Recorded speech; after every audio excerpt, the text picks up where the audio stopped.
So, Doctor Who. As the longest running sci-fi TV show in the world, it has a long history. I hope to delve into some of it today. I'm going to split this video into kind of three main parts. Classic Who, New Who, and New Who.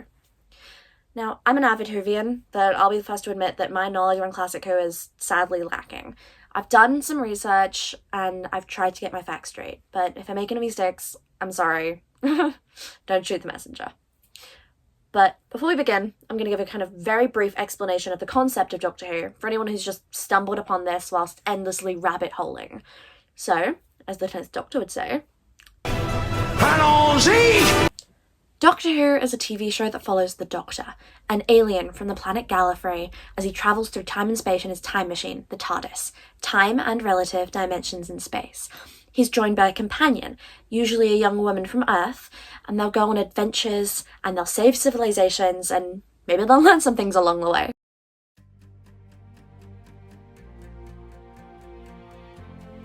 Doctor Who first aired on the 23rd of November, 1963, because the BBC needed to fill a Saturday evening slot.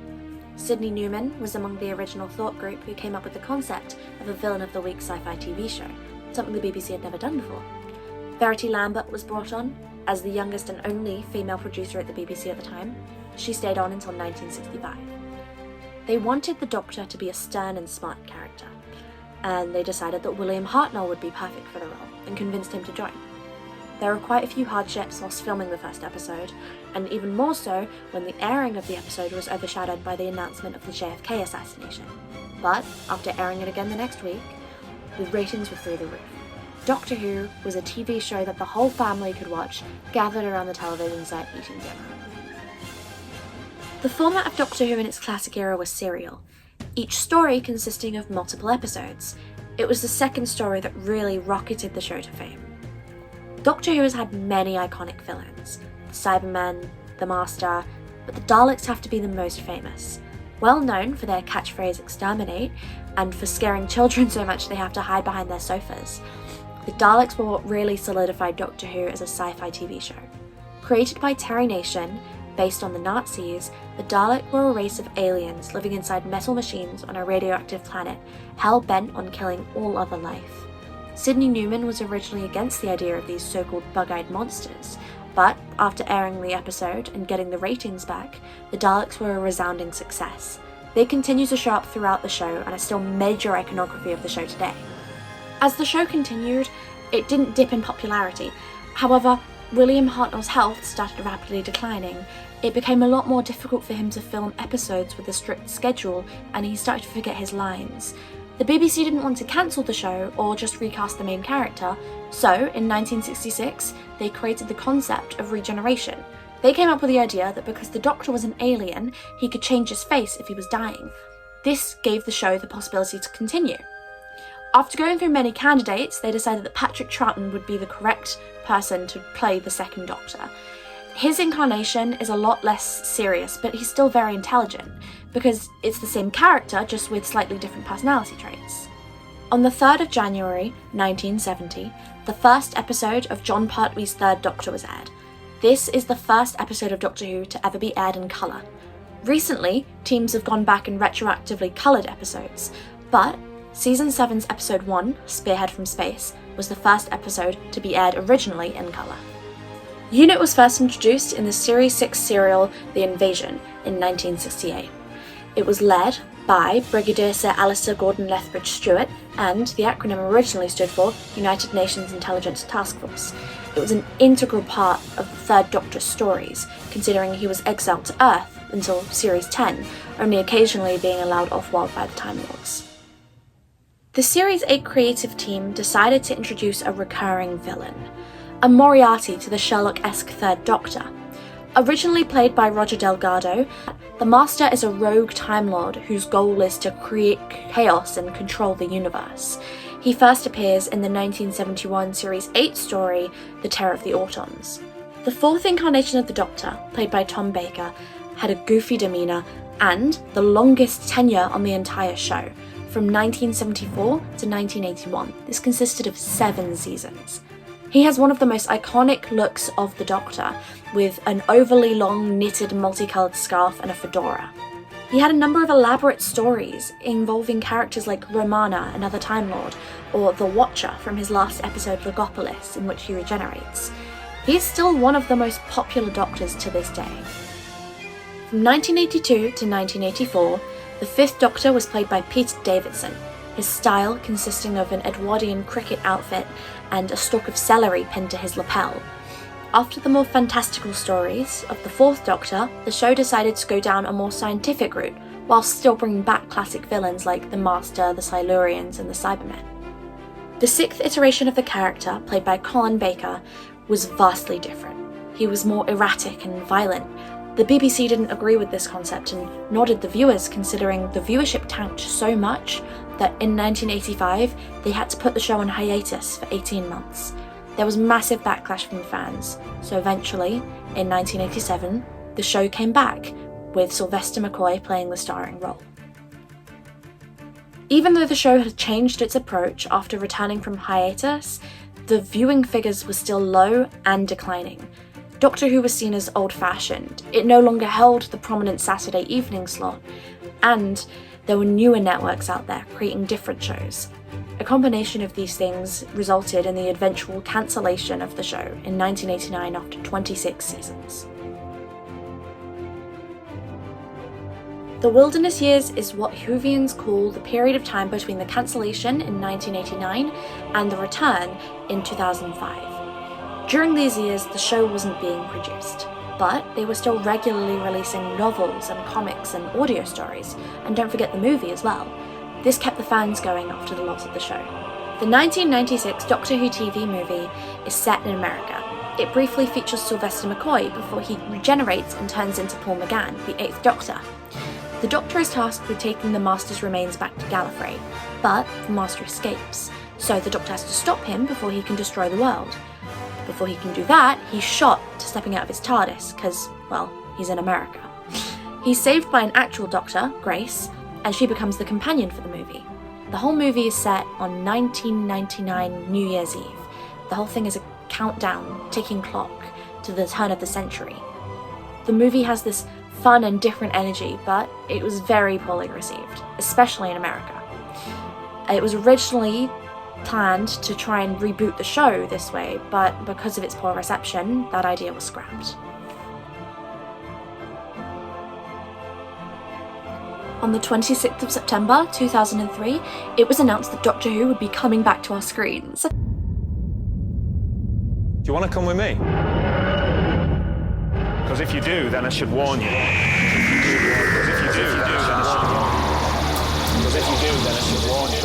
You're going to see all sorts of things. Ghosts from the past, aliens from the future, the day the Earth died in a ball of flame. It won't be quiet, it won't be safe, and it won't be calm. But I tell you what it will be. I'll tell you what it will be. The trip of a lifetime.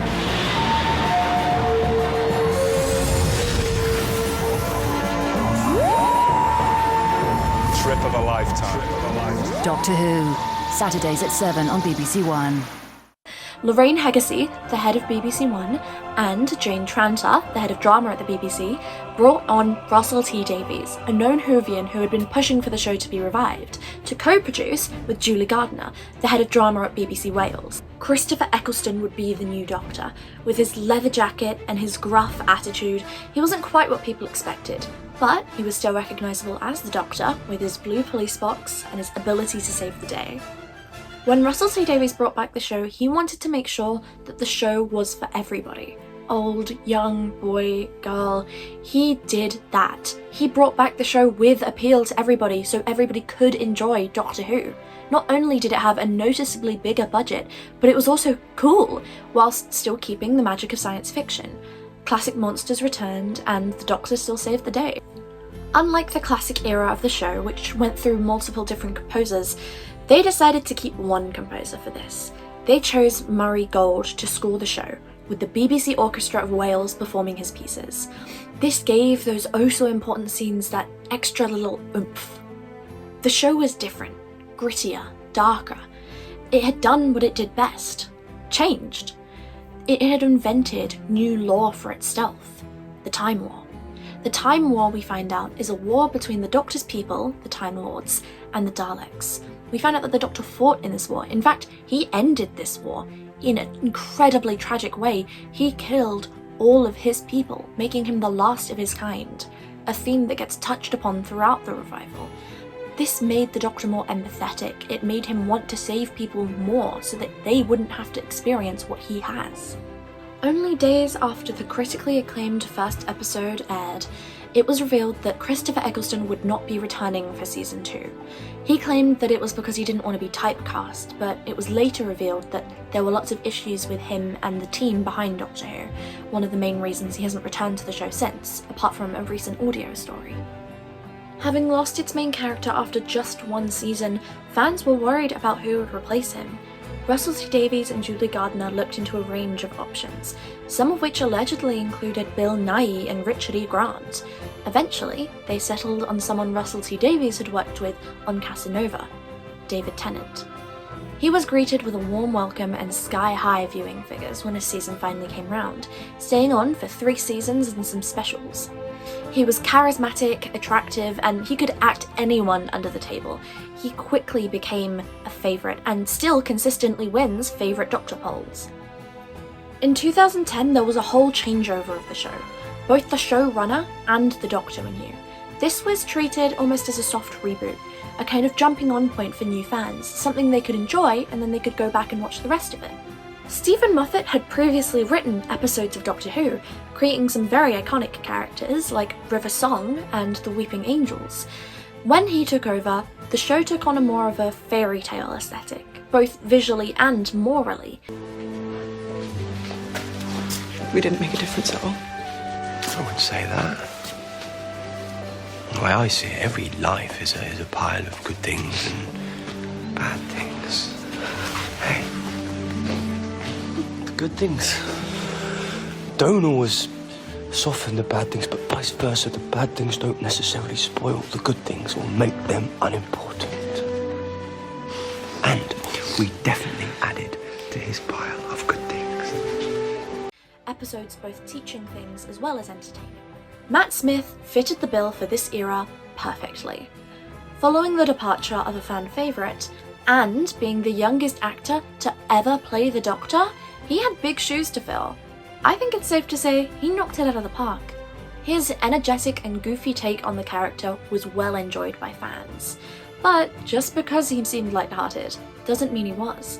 Matt Smith portrayed the hidden darkness of the Doctor like it was nobody's business. Doctor Who had always had a vague following in America, but Series 6 was when it really broke America. There was a massive advertising campaign with the cast doing premiere showings and travelling all across the country. BBC America's input boosted the budget for the first 2 episodes of the series, The Impossible Astronaut and The Day of the Moon. When the episodes aired in America, it had a CW-style recap at the beginning, narrated by Amy Pond, the companion of the time. When I was a little girl, I had an imaginary friend. And when I grew up, he came back. He's called the Doctor. He comes from somewhere else. He's got a box called the TARDIS that's bigger on the inside and can travel anywhere in time and space. I ran away with him, and we've been running ever since. 2013 was the 50th anniversary of Doctor Who. To celebrate half a century, there was a longer and more cinematic episode. The Day of the Doctor had a higher budget and, to the surprise and joy of the fans, managed to bring back David Tennant and Billie Piper. They attempted to bring back Christopher Eccleston, but he wanted nothing to do with the project. So, the show did what it did best. It changed the law to work around the situation. They created a character called the War Doctor, a shunned incarnation that had fought in the Time War, the one that destroyed his species. A multi-Doctor episode is kind of a tradition among anniversary specials in Doctor Who, with the 3 Doctors, the 5 Doctors, and Dimensions in Time being the 10th, 20th, and 30th anniversary specials respectively. The episode follows the Doctor and Clara, his newest companion, as they navigate an Earthly invasion and some timey-wimey shenanigans to do with the Doctor's past. It has a runtime of 77 minutes, which is almost double the length of a normal episode of Doctor Who, ending with a cameo from Tom Baker, which had fans crying with joy. I never forget a face. I know you don't. And in years to come, you might find yourself revisiting a few, but just the old favourites, eh? As the 50th special, it captures the message of the show. Hope. It's a fun romp with some darker tones touched upon, but overall it's hopeful. It's the light at the end of a dark tunnel, and it was a resounding success. In 2013, when Matt Smith regenerated into Peter Capaldi, there was sadly some backlash. Fans of the show who had only seen the revival were not accustomed to seeing an older gentleman in the role of the Doctor. They were scared that the show wouldn't be the same. But the thing is, the show is never the same. That's what Doctor Who is all about. Change. When the 11th Doctor regenerated, it was the first time that they would keep a companion, multi-Doctor, since Rose back in 2006. This gave them the chance to explore a new dynamic, and this dynamic was vastly different. In my opinion, it was for the better, but I might be a bit biased considering this is my favourite Doctor companion duo. Whilst it still had some light-hearted beats of humour, Capaldi's era of the show was a lot darker right from the beginning. It dealt with themes that the show hadn't really touched upon before, mainly the concept of, was the Doctor a good man? Something he questioned throughout his run. Peter Capaldi absolutely destroyed expectations with his incredible portrayal of the character. Between his acting skills and the writing skills of Stephen Moffat, this era of the show has some of the best scenes put to television. An amazing example of this era of the show is Heaven Sent, the first part of the finale of Series 9. It is a beautiful exploration of loss and grief. It has fantastic directorial choices and a score to rival the best films. If you take anything away from this video, I think it should be that you should watch Series 9, Episode 11, Heaven Sent. In 2018, the Doctor Who team had another big switch up. It was announced that Chris Chibnall, the creator and writer of Broadchurch, would be taking over from Stephen Moffat as showrunner. This news was incredibly well received, as was the news that composer Segun Akinola would be taking over from Murray Gold. Unfortunately, what was not well received was the news that for the first time ever, officially at least, the Doctor would be played by a woman. When it was announced that Jodie Whittaker would be taking over the role of the Doctor, many fans were outwardly outraged, many even writing into the BBC. This was a horrific act of misogyny, and it was incredibly upsetting to witness the fan base of a show all about change and acceptance lashing out in this way. When The Woman Who Fell to Earth first aired, its ratings were surprisingly astronomical. It had the highest viewing figures of any Doctor's premiere story. However, the show was taking a different approach, something that fans weren't accustomed to. It was trying to revert back to the old ideals of teaching historical events.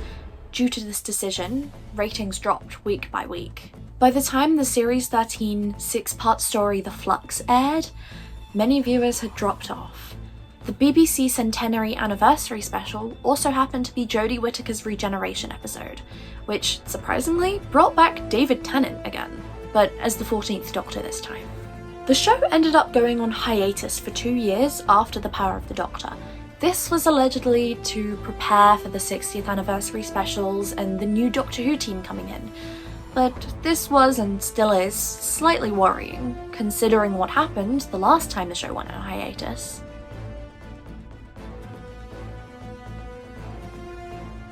The 2023 specials, featuring beloved actors David Tennant and Catherine Tate, were a 3-part celebration for the 60th anniversary of the show. Not only did the show bring back old cast members, it also brought back the man who revived the show back in 2005, Russell T Davies, in an era Whovians are lovingly referring to as New Who, or RTD2. Murray Gold also made a comeback, bringing with him his full orchestra style again. It even has its own section on BBC iPlayer, separate from the rest of the revival. The 60th anniversary specials got decent viewing figures, but they were nothing compared to the 50th anniversary. The show's taken a turn towards the supernatural. Lots of intrigue with gods and myths, and instead of the old switch and bait that fans are used to, there are actual mythological beings in these stories, as opposed to aliens disguised as mythical beings. Series 14, or Series 1 as it's referred to on BBC iPlayer, stars Ncuti Gatwa as the 15th Doctor. He's eccentric and extravagant, and he actually doesn't have a set outfit, changing his costume every episode, which has received mixed reviews from fans. This series was also the long-awaited return of Stephen Moffat. He wrote Boom for this series, and then later the 2024 Christmas special Joy to the World. Unfortunately, this series has had the lowest ratings of Doctor Who ever, averaging about 3 million views per episode. Season 2 is prepared for release, but there are rumours of another cancellation. And considering there's already been a hiatus and viewing figures are down, it seems very likely. Unfortunately, if the show is cancelled again, it's incredibly unlikely that it will be brought back, considering it was a long-shot revival the first time. But the Doctor Who fandom is resilient. We will survive on audio stories and comic books, rewatching the show to sustain us as long as we have to.